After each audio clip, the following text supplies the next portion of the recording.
কিমাননো আৰু মাছ মাংস বনোৱা দেখুৱাই থাকিম আজি সেইকাৰণে বনাব লৈছোঁ পটল চব্জি খাই ইমান ভাল নাপাওঁ কিন্তু অকণমান ধুনীয়াকৈ বোলো বনাওঁ অলপ মেহনত কৰি বনাওঁ যাতে অকণমান খাবলৈ ভাল হয় আৰু এইফালে বিলাহী পিঁয়াজ এইবিলাক দি লৈছোঁ হালধি নিমখ চব্জি মছলা জিৰা ধনিয়া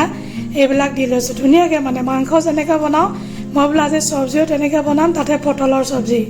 এতিয়া বাৰু নতুন নতুন ঢেৰ চব্জি ওলাইছে কিন্তু পটল আছিলে বেয়া হৈ যাব নবনালে সেইটো কাৰণে মায়ে ক'লে পটল বনাই দিয়া তো বনাইছোঁ আৰু পটল খাবলৈতো মন নাই কিন্তু তথাপিতো বনাইছোঁ আৰু কোনে কোনে বাৰু পটল চব্জি খাই ভাল পায় এনেই কমেণ্ট কৰি জনাবচোন আৰু এইফালে খাবলৈ কিন্তু সোৱাদেই হৈছিলে আৰু ধুনীয়াকৈ বনালে চব্জিবিলাক ভালেই হয় এনে নন ভেজতকৈ ভেজ আইটেমবিলাক বেছি টেষ্টি হয় আৰু ভালকৈ বনালে বহুত ভাল হয় আপোনালোকে যদি কেতিয়াবা মাৰোৱাৰী মানুহ বা জৈন ধৰ্মৰ মানুহৰ ঘৰত যায় খাই আপোনালোকে দেখিব ইমানেই টেষ্টি ইমানেই সোৱাদ মই মোৰ লগৰ এজনী আছিলে মাৰোৱাৰী লগৰ মানে কি আৰু ভণ্টি তাইৰ ঘৰত খাইছিলে ইমান টেষ্টি হৈছিলে তাৰপাছত এইফালে দেউতাই ক'লে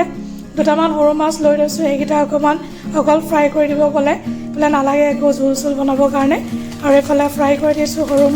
সৰু মাছটো খাই ভাল পাওঁ বাৰু বেয়া নাপাওঁ